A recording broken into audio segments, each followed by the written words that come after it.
BJP నిన్నైతే చేపట్టింది, చరిత్ర సృష్టించాలైతే చూసింది. నిన్న ఇంటింటికి బీజేపీ కార్యక్రమాన్ని అయితే చేపట్టింది.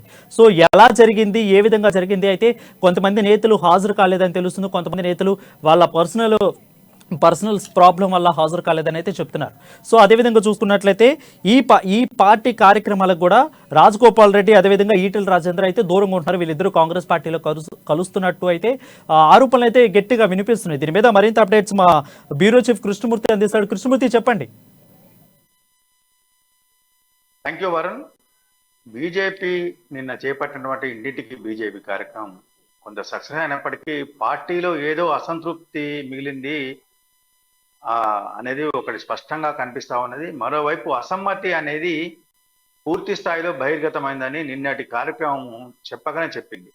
ముఖ్యంగా చూస్తుంటే పార్టీలో కీలక నేతలైనటువంటి ఈటల రాజేందర్, అంటే ఆయన తన నియోజకవర్గంలో కాకుండా హుస్నాబాద్లో పార్టీ ఇంటింటికి కార్యక్రమాన్ని చివరి క్షణంలో ప్రారంభించారు. వాస్తవానికి ఉదయం 7 గంటల నుంచి మధ్యాహ్నం 1 గంట వరకు ఈ కార్యక్రమాన్ని నిర్వహించాలి అని చెప్పేసి పార్టీ నిర్ణయించింది. అయితే ఉదయం అంతా కూడా తన నివాసంలో ఉన్నటువంటి ఈటల రాజేందర్ చివరి క్షణంలో హుజూరాబాద్ బయలుదేరి మార్గ మధ్యలో హుస్నాబాద్ లో కొన్ని ఇళ్లలో తిరిగి అక్కడ పార్టీ కార్యక్రమాన్ని పాల్గొన్నట్లుగా మమ అనిపించారని చెప్పేసి పార్టీలో చర్చ జరుగుతూ ఉన్నాయి. మరోవైపు కోమటిరెడ్డి రాజగోపాల్ రెడ్డి ఏదైతే గత కొంతకాలంగా పార్టీ మారుతున్నారు అన్నటువంటి సంకేతాలను ఇస్తా ఉన్నారు, ఆయన కూడా పూర్తి స్థాయిలో దీంట్లో పాల్గొనలేదు. ఆయన పార్టీ నేతలకు కూడా నిన్న అందుబాటులో లేరని చెప్పేసి మనకు తెలుస్తా ఉన్నది. మరొక నేత మాజీ ఎంపీ విజయశాంతి కూడా నిన్న అసలు ఎక్కడ కూడా పాల్గొనలేదు. కానీ ఈరోజు పార్టీ కార్యాలయంలో దీనికి సంబంధించి అంటే నిన్న జరిగిన ఇంటింటి బీజేపీ కార్యక్రమం ఎలా జరిగింది, ఏముంది, ప్రజల స్పందన ఎలా ఉంది, ప్రజలు ఏమనుకున్నారు, ప్రజలు వాళ్ళ అభిప్రాయాలు ఏం చెప్పారు, బీఆర్ఎస్ మీద ఏ రకమైన అభిప్రాయంతో ప్రజలు ఉన్నారు, కాంగ్రెస్ పార్టీ పట్ల ప్రజల్లో ఏమైనా ఆదరణ ఉందా, వారు ఏమైనా కాంగ్రెస్ పార్టీ వైపు మొగ్గు చూపే అవకాశం ఉన్నాయా అనే అంశాలను చర్చించేందుకు పార్టీ కీలక నేతలు చాలా మంది ఈరోజు రాష్ట్ర పార్టీ కార్యాలయంలో భేటీ అయ్యారు. ఆ భేటీ ఇంకా కొనసాగుతూనే ఉన్నది. అయితే ఈ భేటీకి విజయశాంతి పాల్గొన్నారు. అయితే ఇక్కడ మనకు చెప్పాల్సిన విషయం ఏంటంటే మనం చెప్పుకున్న 3-4 నేతలే కాకుండా మిగతా నేతలు చాలా మంది కూడా ఈ కార్యక్రమంలో కీలకమైన నేతలు, అంటే రాష్ట్ర స్థాయిలో ఒక గుర్తింపు ఉన్న నేతలు వాళ్ళు ఈ కార్యక్రమానికి దూరంగా ఉన్నారు. అంటే బీజేపీ నేతలు చెప్పేటువంటి అంశాలు వేరే. వాస్తవానికి మొదలు చెప్పింది ఒకే రోజున మేము దాదాపుగా 37 లక్షల ఇళ్లను స్పృశిస్తాము, దాంట్లో ఆ ఇంట్లో ఉన్న ఓటర్లను మేమందరినీ కలుస్తాము అని చెప్పేసి వారు చెప్పినటువంటి విషయం. అయితే ఈ రోజు మళ్ళీ అంటే నిన్న కొంత పార్టీ నాయకులు కొంత పాల్గొనకపోవడము, దీన్ని దృష్టిలో పెట్టుకున్న నాయకులు ఇది నిరంతర కార్యక్రమం, ఇంకో 2-3 రోజులు కూడా వాళ్ళు పాల్గొంటారు, వాళ్ళు వ్యక్తిగత కారణాలని చెప్తా ఉన్నారు. అయితే మొత్తంగా చూస్తుంటే నిన్న జరిగినటువంటి ఇంటింటికి బీజేపీ కార్యక్రమం ఏ రకంగా సాగింది, ఎలా ఉంది, ప్రజాస్పందన ఎలా ఉంది, రాబోయే ఎన్నికల్లో మనకేమైనా ఉపయోగం ఉంటుందా లేదా ఈ కార్యక్రమం ద్వారా, ప్రజలు బీఆర్ఎస్ కు ప్రత్యామ్నాయం బీజేపీ అనుకుంటున్నారా, కాంగ్రెస్ గా భావిస్తున్నారా అనే విషయంలో కొంత చర్చించుకునే కార్యక్రమాన్ని ఈరోజు చేపట్టారు. ఈరోజు ఆ పార్టీ రాష్ట్ర కార్యంలో పార్టీ రాష్ట్ర అధ్యక్షుడు బండి సంజయ్ తో పాటు పలువురు నేతలు, అంటే విజయశాంతి, బూర నరసయ్య గౌడ్ మాజీ ఎంపీ, ఇట్లా చాలా మంది నేతలు వాళ్ళు కూర్చొని చర్చిస్తా ఉన్నారు. ముఖ్యంగా చూస్తుంటే అంటే బీజేపీలో కొంతకాలంగా అసంతృప్తి అనేది నిగూఢంగా ఉంది. నిన్నటి కార్యక్రమంతో అది పూర్తి స్థాయిలో బహిర్గతమని మనం చెప్పొచ్చు.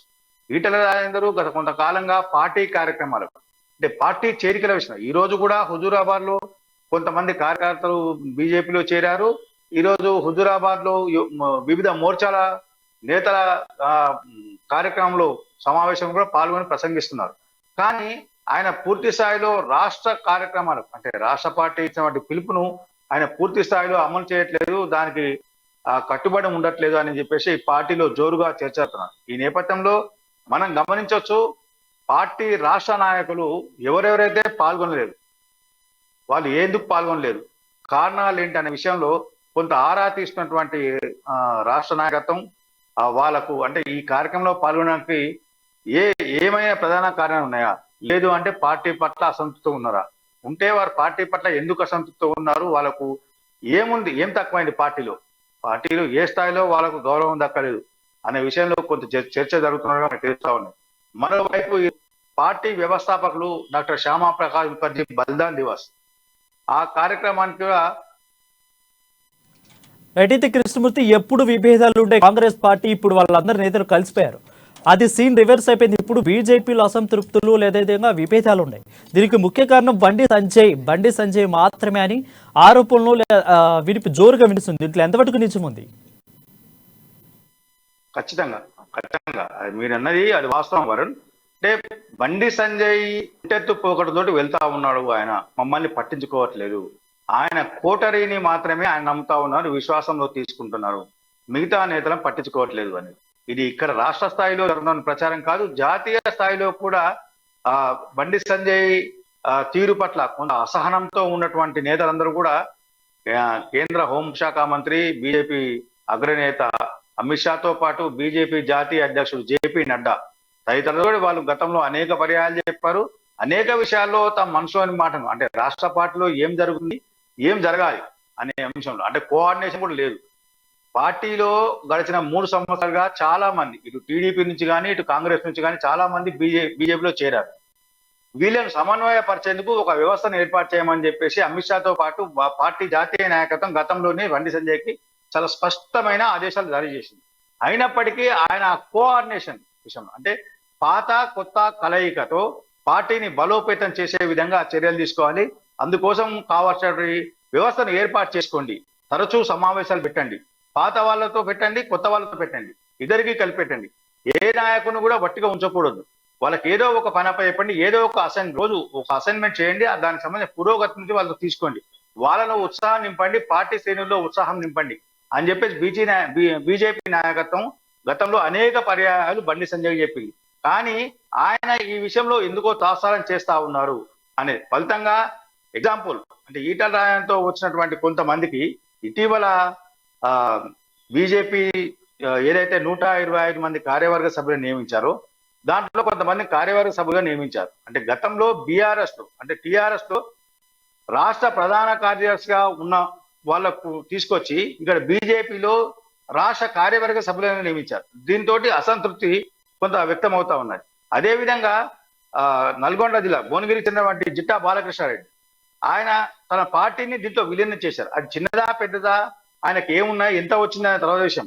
కానీ పార్టీని విలీనం చేసినప్పుడు వీళ్ళు పెద్ద ఎత్తున చెప్పారు ఆయన ప్రాధాన్యత ఇస్తాము, ఆయన పార్టీలో సరైన స్థానం కల్పిస్తాము, సరైన సమయంలో సరైన నిర్ణయం తీసుకుంటామని చెప్పారు.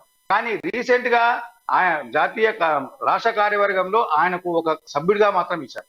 దీంతో ఆయన కూడా కొంత అసంతృప్తిగా ఉన్నారు. అంటే ఇట్లా చాలా మంది ఒక్కొక్కరు ఒక్కొక్క రకమైనటువంటి దీంట్లో ఉన్నారు. అయితే వీళ్ళకు ఇంకోటి ఏంటంటే వీళ్ళకి చెప్పేటప్పుడు కూడా ఎందుకు కార్యవర్గ సభ్యుడిగా తీసుకోవాల్సి వస్తుంది అంటే బీజేపీకి ఒక నిబంధనలు నియమాలు ఉన్నాయి, దానికి సంబంధించి ఎక్కువ పెట్టకూడదు.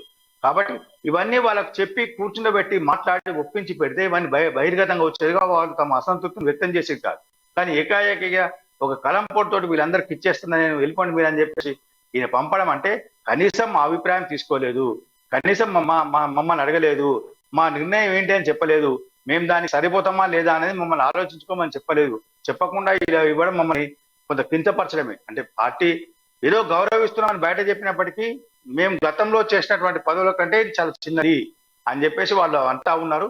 ఈ రకమైనటువంటి అంటే బండి సంజయ్ కొన్ని నిర్ణయాలు అంటే ఆయన ఏమంటారంటే బండి సంజయ్ ఇదే విషయంలో మనం అడిగితే మీరంటే పార్టీ జాతీయ నాయకత్వం కానీ పార్టీ నాయకత్వం కానీ ఏది చెప్తే ఆ రకంగా నేను ముందు వెళ్తున్నాను, దీంట్లో నా ప్రమేయం ఏం లేదు, పార్టీ ఏది చెప్తే అది చేస్తా అని చెప్పేసి ఆయన చెప్తా ఉన్నాడు. మొత్తంగా చూస్తుంటే ఇటు జాతీయ నాయకత్వానికి కూడా బండి సంజయ్ కేంద్ర బిందువుగా మారారు. ఇక్కడ రాష్ట్ర స్థాయిలో అసమ్మతి నాయకులు కూడా బండి సంజయ్ కేంద్ర బిందువుగా మారారు. రాష్ట్రంలో రైట్ కృష్ణమూర్తి, బీజేపీలో ఈటెల రాజేందర్ అనే వ్యక్తి కీలక వ్యక్తి, అంటే పార్టీలో చేరికల కమిటీ మెంబర్గా ఉన్న వ్యక్తి ఇంకో పార్టీలో చేరడం అనేది ఒక హాస్యాస్పదంగా ఉంది. రైట్, ఇక్కడ చూసుకున్నట్లయితే తనకి పదవి ఉన్నా కానీ ప్రాధాన్యత లేదు అనేది కనిపిస్తూ ఉంది. సో ఎంతవరకు నిజం ఈ పదంలో? పదవి ఉన్నా ప్రాధాన్యత లేదనేది వాళ్ళు అంటున్నటువంటి విషయం. కానీ పార్టీ రాష్ట్ర నాయకులు కానీ కేంద్ర నాయకత్వం చెప్పేది ఏంటంటే ఎవరికి ఇప్పుడు ఏ స్థానంలో ఎలా ప్రాధాన్యత ఇవ్వాలనేది మాకు స్పష్టత ఉన్నది, మేము ఖచ్చితంగా ఇస్తామని చెప్పారు. అదే సమయంలో ఈటెల రాజేందర్ కు ఆయనకేం పార్టీలో చేరిన తర్వాత ఆయనకేం తక్కువ చేయలేదు రాష్ట్ర పార్టీ కూడా. బీజేపీ జాతీయ కార్యవర్గ సభ్యునిగా నియమించారు. అంటే గత ఎన్నో సంవత్సరాలుగా బీజేపీకి కోసమే పనిచేస్తూ బీజేపీ కోసమే ఆస్తులను వాళ్ళ జీవితాలను త్యాగం చేసిన వాళ్ళని కాదని చెప్పేసి అంటే ఈటల రాజేందర్కు ఆ పదవిని కట్టబెట్టారు. ఎంతో మంది జాతీయ కార్యవర్గంలో ఒక్కసారి చోటు వస్తే చాలు అని బీజేపీలో పనిచేయ వాళ్ళు చాలా మంది ఉన్నారు. అయినప్పటికీ ఈటల రాజేందర్కు ఆ పదవిని ఇచ్చారు. తర్వాత ఆయన చేరికల కమిటీ చైర్మన్ గా ఇచ్చారు. చేరికల కమిటీ చైర్మన్ గా ఇచ్చారంటే అక్కడ కాంగ్రెస్ తో కానీ ఆయన బీఆర్ఎస్ కానీ ఆయనకు సన్నిహిత సంబంధాలు ఉన్నాయి. ఆయన అంటే బీఆర్ఎస్ లో పనిచేసిన అనేక మంది బీఆర్ఎస్ కీలక నేతలతోటి టచ్ లో ఉన్నారు. వాళ్ళ పరిచయాలు ఉన్నాయి, చనువు ఉన్నది వాళ్ళతోటి అనే విషయం ఒకటి. కాంగ్రెస్ లో ఉన్నటువంటి కొంతమంది కూడా ఈటల రాజేందర్ని అభిమానిస్తారు. ఈటల రాజేందర్ అంటే కొంత గౌరవం ఉంది వాళ్ళని చెప్పేసి అదొకటి. మూడో విషయం ఇక్కడ మనం గమనించాల్సిన విషయం ఏంటంటే ఈటల రాజేందర్ ఇక్కడ కూడా ఎప్పుడూ కూడా బీజేపీ తక్కువ ప్రాధాన్యత ఇవ్వలేదు. కాకపోతే ఆయన ఏమంటారంటే రాష్ట్ర అధ్యక్ష పదవి నాకు ఇస్తే కొంత నేను ఇంకా స్పీడ్గా తీసుకెళ్తాను. చేరికల కమిటీ చైర్మన్ గా ఇచ్చారు, కానీ నేను కొంతమంది పార్టీలో చేరుతారని చెప్పినప్పుడు రాష్ట్ర స్థాయిలో కొంత అక్కడక్కడ ఆయా నియోజకవర్గాలు, ఆయా ప్రాంతాలు, ఆయా జిల్లాల నుంచి కొంత అభ్యంతరాలు వస్తున్నాయి. ఈ అభ్యంతరాలను జాతీయ నాయకత్వం కానీ రాష్ట్ర స్థాయి నాయకత్వం అంటే సపోజ్ బండి సంజయ్ దృష్టికి తీసుకెళ్తాను, ఆయన సరైన నిర్ణయాలు తీసుకోవట్లేదు. ఇలా నిర్ణయాలు తీసుకోవడం చేరికల కమిటీ చైర్మన్ గా నేను విఫలమయ్యాను అని జనంలో ఒక చర్చ వచ్చింది. దీన్ని తుడిపేయాలంటే రాష్ట్ర అధ్యక్షుడిగా తనకిస్తే పూర్తి స్థాయిలో నిర్ణయం తీసుకుని అవసరమైతే జాతీయ నాయకత్వంతో చర్చించి అక్కడ వారి చేరిక ఏ నాయకుడు చేరుతా అంటుండు, కాంగ్రెస్ నుంచో బీఆర్ఎస్ నుంచో మిగతా పార్టీ నుంచి అంటే ఆయనకున్న ప్రాధాన్యత ఆయన చేర్చుకోవడం ఎందుకు చేర్చుకోవాలి? ఇక్కడ చాలా కాలంగా బీజేపీలో పనిచేస్తున్నటువంటి నాయకులకు ఉన్నటువంటి మైనస్ ఏంటి, కొత్తగా వచ్చే నేతలకు ప్లస్ ఏంటి అనే విషయాన్ని వివరించి నేను తీసుకుంటాను. ఎప్పటికప్పుడు నిర్ణయాలు తీసుకోవడం కొంచెం జాప్యం జరుగుతుంది. జాతీయ పార్టీ స్థాయిలో నిర్ణయాలు అనేవి తొందరగా జరగవు. కాబట్టి రాష్ట్ర స్థాయిలో నిర్ణయాధికారులను రాష్ట్ర అధ్యక్షుడు వదిలేరు, ఆ రాష్ట్ర అధ్యక్ష పదవి తనకు ఇవ్వాలని చెప్పేసి ఆయన కోరుతా ఉన్నారు. కాబట్టి ఆయన కొంతకాలంగా అధ్యక్ష పదవి ఏమని చెప్పేసి ఆయన అడుగుతా ఉన్నారు. మరోవైపు బీజేపీ నాయకత్వం ఇంకొక రకంగా ఆలోచన చేస్తా ఉన్నారు. అంటే సరైన సమయంలో సరైన నిర్ణయం, ఎన్నికల ముందు రాష్ట్ర అధ్యక్షుడు మార్చడం అనేది కొంత ఇబ్బందికర పరిస్థితి. రైట్ కృష్ణమూర్తి, అయితే ఈటెల రాజేంద్ర అదేవిధంగా రాజగోపాల్ రెడ్డి వీరిద్దరూ పార్టీ మారుతారు అన్న ఆరోపణలు అయితే వస్తా ఉన్నాయి. సో వీళ్ళు పార్టీ మారుతున్నట్టు బీజేపీ హైకమాండ్ కి తెలియదా? ఒకవేళ తెలిస్తే ఏ విధంగా స్పందించారు వాళ్ళు? ఖచ్చితంగా పార్టీలో జాతీయ స్థాయిలో అధికారంలో ఉన్న పార్టీ ఏ నాయకుడు ఏం చేస్తున్నాడు, ఏ నాయకుడు ఏం మాట్లాడుతున్నాడు అనే విషయం వాళ్ళకి ఎప్పటికప్పుడు తెలుస్తూ ఉంటుంది.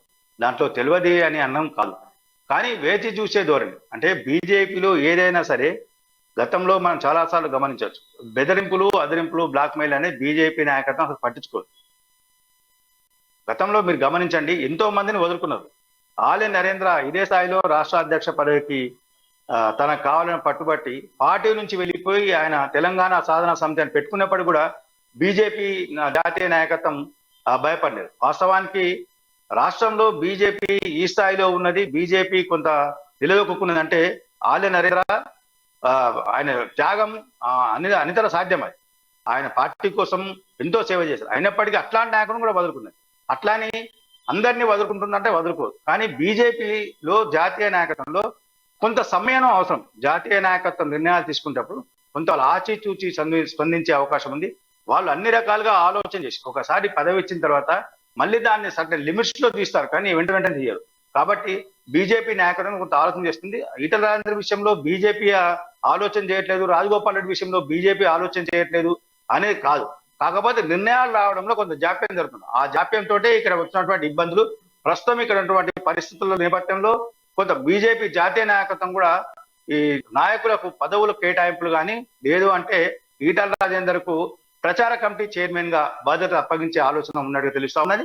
అయితే ఈ నిర్ణయం రావాలని కూడా కొంత సమయం పట్టే అవకాశం ఉంది. ఆయనకి ఇప్పటికే గ్రీన్ సిగ్నల్ ఇచ్చినది తెలుస్తా ఉంది. మీకు సరైన సమయంలో సరైన చోట సరైన ప్రాధాన్యత పార్టీ కల్పిస్తుంది. మీరు భరోసా ఉంచండి, పార్టీని నమ్మండి, పార్టీని విశ్వసించండి, పార్టీని పరిగణలోకి తీసుకోండి. మీరు మీ పనిలో మీరు చేయండి. మీ శక్తి, మీ సామర్థ్యం ఏంటని జాతీయ నాయకత్వం బాగా తెలుసు అని చెప్పేసి అనేక సందర్భాల్లో అమిత్ షాతో పాటు జేపీ నడ్డా మిగతా నాయకులందరూ కూడా చెప్పినట్టుగా మనకు తెలుస్తా ఉన్నది. అయినప్పటికీ ఈటల రాజేందర్ మాత్రం తాను ఏ పదవి కోరట్లేదు, పార్టీ ఏది చెప్తే అది చేస్తాను అన్నప్పటికీ ఆయన అనుచరులు కొంతమంది మాత్రం ఓపెన్ గా అంటే ఈటల సరైన ప్రాధాన్యత లేదు కాబట్టి ఆయన కొంత అసంతృప్తిగా ఉన్నారని చెప్తా ఉన్నారు. అది మొత్తంగా గమనిస్తే మనము ఇక్కడ చూడాల్సిన అంశం ఏంటంటే బీజేపీలో అసమ్మతి అనేది కొంత పెరుగుతా ఉంది. కాంగ్రెస్ లో ఒకప్పుడు ఉన్నటువంటి అంటే నాయకత్వం మీద రాష్ట్ర అధ్యక్షుడు పిసిసి అధ్యక్షుడు ఎవరు ఉన్నా ఆయన మీద ఏదో ఒక నాయకుడు ఎప్పటికప్పుడు విమర్శలు చేసేవారు. ఇప్పుడు అక్కడ తగ్గి ఇక్కడ బీజేపీలో పెరగమని అంటే కాంగ్రెస్ సంస్కృతి బీజేపీలోకి పాకిందా ఏంటి అనే విషయంలో చర్చ కూడా జరుగుతా ఉన్నది వరుణ్.